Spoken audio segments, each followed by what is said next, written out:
안녕하세요. 저는 순천에 거주하고 있는 30대 남성입니다. 제가 제보하려는 사건은 아직도 범인이 검거되지 않은 수사 진행 중인 사건인데 더 이상 이런 피해를 입지 않길 바라는 마음에 용기 내어 사연을 보내게 되었습니다. 이 일은 불과 9개월밖에 지나지 않은 2023년에 일어난 일입니다. 저는 현재 아내와 순천에서 살고 있지만 사실 저의 본가는 대구 달서구 근방입니다. 여기서 살게 된 건 순천이 아내의 고향이기도 하고 또 장인어른이 작은 사업을 하고 계시는데 저도 그 일을 도와줄 목적으로 이곳에 정착을 하게 됐던 거죠. 아무튼 본가와 거리가 좀 있다 보니 대구에 계신 부모님을 자주 찾아뵙진 못하고 명절이나 아니면 여름 휴가 때마다 일정을 맞춰서 아내와 내려가곤 했었습니다. 그리고 이 사건은 추석 명절 때 일어났고 그날 아내와 둘이서 대구로 내려가던 중 전혀 예상치도 못한 무서운 경험을 하게 되었습니다. 평소 아내와 저는 맛집을 찾아다니는 게 취미였는데 특히 섬진강 휴게소에서 파는 핫도그를 아내가 굉장히 선호하는 편이었죠. 그래서 저희 부부는 대구로 내려갈 때마다 섬진강 휴게소에 들려 간식도 사 먹고 커피도 한잔하면서 그렇게 둘만의 시간을 보냈습니다.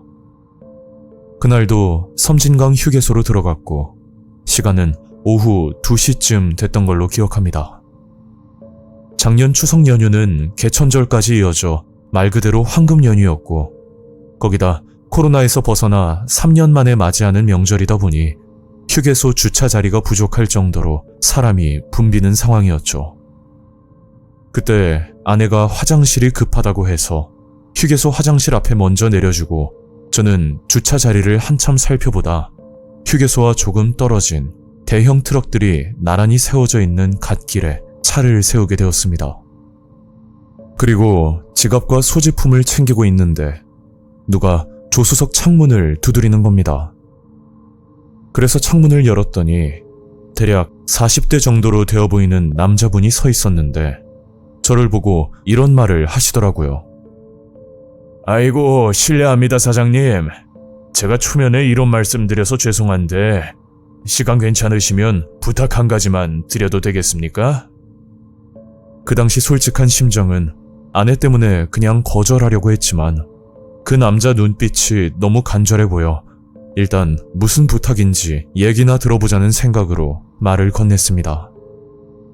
무슨 일이신데요? 실은 제가 덤프트럭 기사인데요. 깜빡하고 지갑을 놓고 와서 밥을 못 먹고 있거든요. 그래서 말인데 제 지인이 사장님 계좌로 돈을 보내주면 사장님이 출금만 해서 주시면 되거든요. 좀 어떻게 안 될까요? 부탁 좀 드리겠습니다. 이야기를 듣고 보니 사정이 딱하기도 하고 밥 한 끼라고 해봐야 큰 금액도 아닐 거라 생각해서 알겠다고 수락을 하고 차에서 내렸습니다. 그리고 혹시 아내가 기다리고 있을까봐 휴게소 방향으로 걸어가면서 아내에게 전화를 걸었는데 아직도 볼일을 보고 있는지 전화를 받지 않더라고요. 저는 아내가 당연히 화장실 앞에서 기다리고 있을 거란 생각에 일단 그 남자와 같이 ATM 기기 쪽으로 향했고 계좌를 확인해 봤더니 무려 100만 원이란 금액이 들어와 있는 겁니다. 밥값이라고 하길래 많아봤자 10만 원 선이라고 생각했었는데 예상외로 큰 금액이었고 저는 약속대로 돈을 출금해서 남자에게 건넸습니다. 그 남자는 몇 번이나 고맙다는 인사를 하고 사라졌고 저는 아내를 내려준 화장실 앞으로 향했는데 아무리 기다려도 아내의 모습은 보이지가 않았죠. 화장실 앞에 서서 몇 번이나 아내에게 전화를 걸었지만 끝내 통화 연결은 되지 않았고 조금만 더 기다려보다가 안 되면 경찰에 신고까지 하려는 생각도 있었습니다. 그런데 그때 모르는 번호로 전화가 한 통 걸려왔고 저는 얼떨결에 전화를 받았더니 어떤 남자가 믿기 힘들 정도로 끔찍한 말들을 하는 겁니다. 김준규 씨 휴대폰 맞죠? 아, 예. 그런데 누구시죠? 저희가 지금 아내분을 데리고 있거든요. 지금 문자로 계좌 하나 줄 테니까 10분 안에 300만 원만 보내요. 그리고 경찰에 신고한다거나 또 10분 안에 입금 안 하면 아내분이 어떻게 될지는 저도 모릅니다. 그 전화의 내용은 아내를 납치했다며 돈을 요구하는 협박 전화였고, 영화에서만 봤던 일이 실제로 저에게 닥치니까 그 순간은 판단력이 흐려지면서 어떻게든 아내를 살려야겠다는 생각만 들더라고요.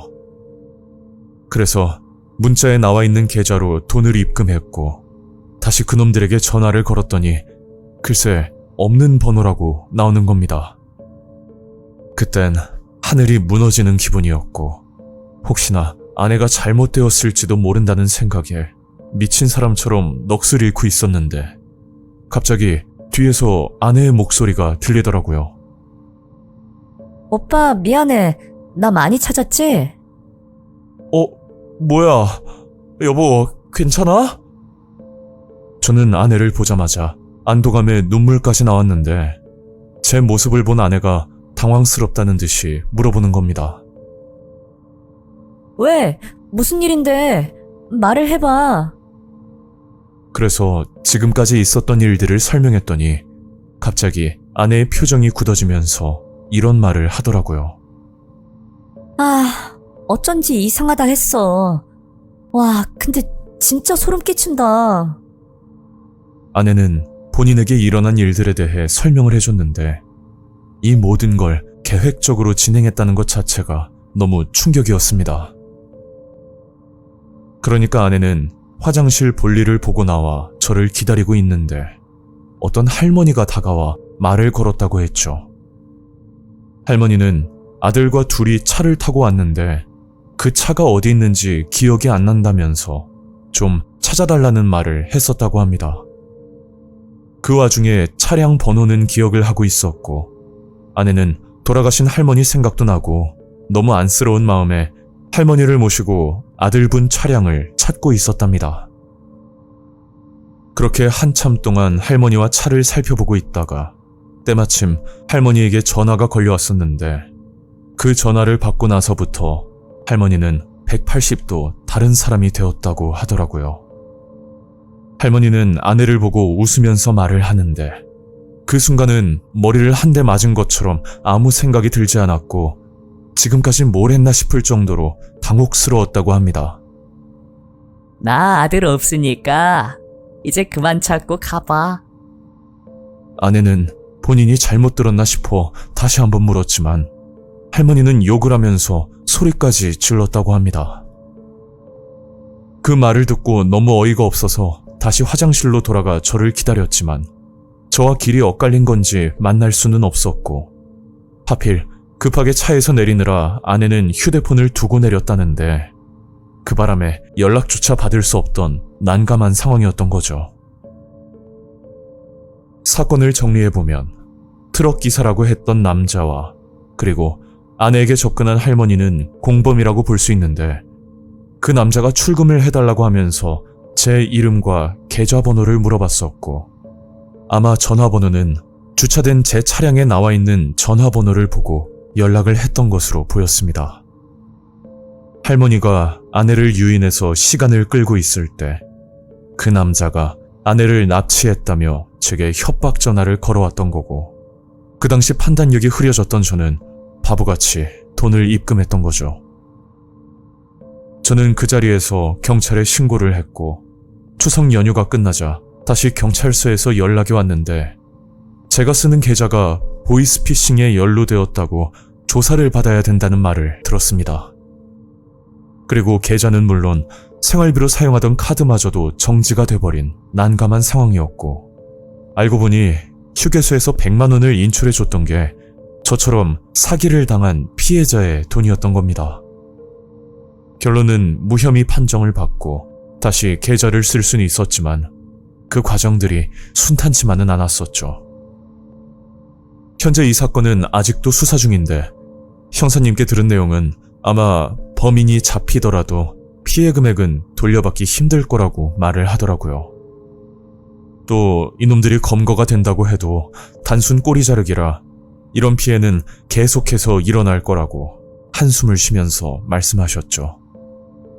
제가 볼 때는 트럭 기사인 남자와 그리고 할머니를 제외한 또 다른 조력자들이 존재한다고 생각하는데 이 부분에 대해서는 개인적인 추측일 뿐 아직 명확하게 밝혀진 바는 없습니다. 아내는 화장실이 급해 먼저 내렸을 뿐이고 저도 단순히 남을 도와준 것뿐인데 이런 말도 안 되는 사기 사건에 휘말릴 줄은 전혀 상상도 하지 못했죠. 이걸 들으시는 분들은 어떨지 모르겠지만 본인들의 가족 또는 지인이 납치당했다는 전화를 받으면 누구라도 당황할 수밖에 없고 저 같은 경우는 기가 막힌 타이밍에 아내까지 사라졌던 상황이라 더욱 속을 수밖에 없었던 것 같습니다. 이 일은 불과 얼마 전에 있었던 사건이고 지금은 또 다른 방법으로 접근할 수 있으니 시청자 여러분들도 항상 조심하시길 바랍니다. 오늘 이야기는 여기까지입니다. 구독과 좋아요 잊지 않으셨죠? 다음 영상으로 또 뵐게요. 감사합니다.